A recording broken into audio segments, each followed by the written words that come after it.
안녕하세요. 대단히 반갑습니다. 이방인 삼인관산 엄마의 장례식에서 울지 않은 죄. 체포 이후 여러분의 신문과 몇 개월간의 감옥 생활이 시작되었다. 국선 변호사는 내가 엄마의 장례식에서 냉담한 태도를 보였다는 사실은 심각한 문제라는 이해할 수 없는 소리를 했고, 나를 신문하는 예심 판사는 왜 한 발을 쏜 이후 시체에 다시 네 발을 쏘았는지를 물었다. 그 질문에 나는 또다시 붉은 바닷가가 눈에 선해지면서 태양의 지지는 듯한 열기를 이마 위에서 느꼈다. 그러나 판사에게 설명하지는 않았다. 판사는 나에게 뉘우침을 통해 신의 용서를 받아야 한다고 말했다. 그러나 그는 나의 말을 가로막고는 벌떡 일어서서 마지막으로 한 번 더 나를 설득하려 들며 내게 신을 믿느냐고 물었다. 나는 아니라고 대답했다. 그는 붕괴하여 털썩 주저앉았다. 어느 순간 나는 감방이 내 집이고 내 삶이 그 속에서 멈추어 버렸다는 것을 느낄 수 있었다. 그러자 나를 면해온 마리에 대한 욕정, 담배 이런 문제들을 제외하면 내가 그다지 불행하지 않다고 생각하게 되었다. 내 행동이 가져온 결과에 대해서는 후회라기보다는 조금 귀찮다 싶은 느낌이 들었다. 감옥에 들어온 지 5달이 지났고 내 재판이 열렸다. 재판정은 몹시도 더웠다. 3명의 판사들은 모두 같은 방향으로 부치질을 하고 있었다. 재판장은 나에게 겉보기엔 나의 사건과 무관한 것 같지만 중요한 질문을 하겠다고 왜 엄마를 양로원에 보냈냐고 물었다. 그리고 괴로웠냐고 묻기에 나는 돈이 없어 보냈고 어머니와 나는 서로에게 기대하는 것이 없었으며 각자의 생활에 익숙해져 있었다고 대답했다. 검사가 채택한 증인들이 하나둘 법정에 들어섰다. 양로원 원장, 명안실 관리원, 엄마의 남자친구였다는 페레스 씨 등이었다. 원장은 내가 슬퍼하지 않았으며 장례식이 끝난 뒤 무덤 앞에서 묵도도 하지 않고 떠났다고 진술했다. 무엇보다도 관리인의 정은이 방청석 전체를 격앙시켰다. 그가 내가 영안실에서 담배를 피웠고 잠을 잤고 커피를 마셨다고 정언했기 때문이었다. 검사는 의기양양하게 더 이상 증인에게 할 질문이 없다고 외쳤다. 나는 처음으로 내가 죄인이라는 것을 깨달았다. 여러 해 만에 처음으로 나는 바보같이 울음이 터져나올 것만 같은 심정이 되었다. 왜냐하면 내가 그 모든 사람들에게 얼마나 미움을 사고 있는지를 느꼈기 때문이다. 내 변호사는 이마에 흐르는 땀을 닦으며 도대체 피고인이 어머니의 장례를 지었다고 기소된 것인지 살인을 했다고 기소된 것인지를 물었으나 그에 대한 대답은 방청객들의 웃음뿐이었다. 내가 우스꽝스러운 말인 줄 알면서도 살인이 태양 때문이었다고 말했을 때는 더 큰 웃음이 터져나왔다. 변호사는 나에게 하고 싶은 말이 있더라도 하지 말라고 했다. 때로는 나도 한마디 참견하고 싶었다. 그러면 변호사는 가만히 있어요. 커피니 당신 사건에 더 유리해요 하고 말하는 것이었다. 이를테면 사람들은 나를 빼놓은 채 사건을 다루고 있는 것 같았다. 제발 아가리 좀 쌈지고 있으라고요. 나의 의견을 묻는 일 없이 내 운명이 결정되고 있었다. 검사는 땀으로 번들거리는 얼굴을 닦으며 흉악 무도 한 밖에 찾을 것이 없는 나의 목을 요구한다고 말했다. 나는 더 이상 나의 것이 아니게 된 어떤 삶, 여름의 냄새들, 내가 좋아하던 거리, 어떤 저녁 하늘, 마리아의 웃음과 옷, 이런 것들에 대한 추억에 휩싸였다. 그러자 이 모든 무용한 짓들에 숨이 막혔다. 나는 이 모든 것들이 빨리 끝나서 나의 감방으로 돌아가 잠이나 자고 싶었다. 배심원들의 평길이 끝나자 나는 다시 재판장으로 나갔다.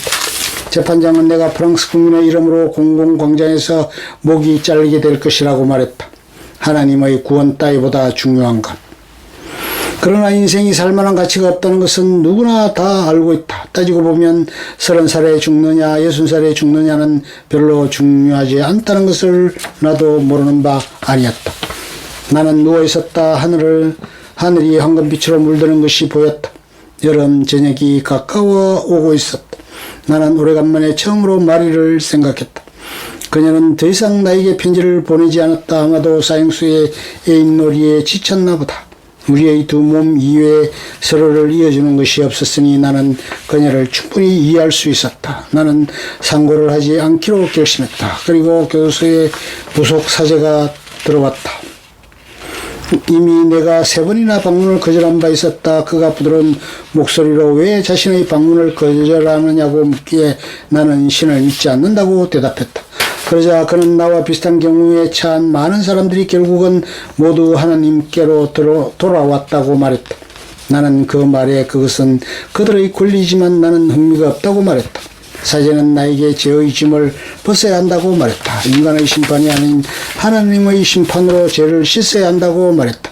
나는 내 죄가 무엇인지 모르겠지만 내가 죄인이라는 것을 남들이 가르쳐 주었으니 그 대가를 치르고 있다고 말하며 그 이상을 나에게 요구하지 말라고 말했다. 사제는 어딘지 슬픔이 어린 눈으로 나를 바라보았다. 나는 점점 사제가 귀찮아졌다. 나는 더 이상 사제와 하느님 이야기로 얼마 남지 않은 시간을 낭비하고 싶지 않았다. 그가 나에게 한번 껴안아도 되겠느냐고 물었다. 나는 거절했다. 그러자 사제는 나를 위해 기도하겠다고 말했다.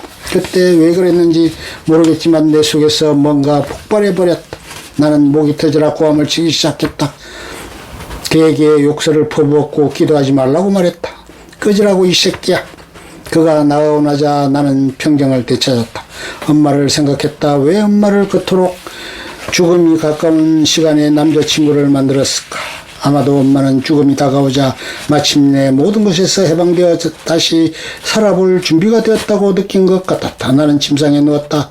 깜빡 잠이 들었나 보다. 다시 뜬 내 눈 위로 별들이 쏟아지고 있었다. 들판의 소리가 올라오고 있었다. 밤냄새, 흙냄새, 소금냄새가 내 관자놀이를 시원하게 식혀주었다.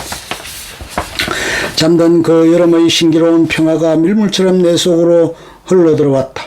밤의 끝에서 백호동 소리가 크게 울렸다. 그 소리는 이제 나와는 영원히 관계가 없게 된 한 세계로의 출발을 알리고 있었다. 나는 처음으로 세계의 정다운 무관심에 마음을 열고 있었던 것이다. 세계가 그토록 나와 닮아서 마침내 그토록 형제 같다는 것을 깨닫자 나는 전에도 행복했고 지금도 여전히 행복하다고 느꼈다. 모든 것이 완성되도록 내가 외로움을 덜 느낄 수 있도록 내게 남은 소원은 다만 내가 처형되는 날 많은 구경꾼들이 모여들어 정오의 함성으로 나를 맞아주었으면 하는 것뿐이었다. 자살할 것인가 반항할 것인가. 천벌을 믿으시나요? 정말로 악한 사람은 벌을 받고 착한 사람은 복을 받는 건가요? 이미 우리들 마음속에 대답은 정해져 있을 것입니다. 세상에는 선하게 살았지만 평생을 가난과 질병 속에서 고통받다 죽는 사람들과 악당이지만 부와 명예 그리고 세간의 부러움까지 듬뿍 받으며 장수하는 사람들로 넘쳐나니까요. 참으로 부조리한 현실입니다. 부조리라는 말을 국어사전에서 찾아보니 이치에 맞지 아니하거나 도리에 어긋나는 것을 말한다고 나옵니다. 악인이 벌을 받지 않고 오히려 떵떵거리며 사는 부조리한 현실 앞에서 우리는 하늘도 무심하시지 말하며 하늘을 원망합니다. 그런데 따지고 보면 하늘은 잘못한 것이 없습니다. 왜냐하면 하늘은 원래 조리도 부조리도 아닌 그냥 그대로 존재하는 것이니까요. 겨울 설악산. 예전에 겨울 설악산을 1박 2일로 산행한 적이 있었습니다. 겨울 설악의 풍광은 참으로 감탄스러운 것이었습니다.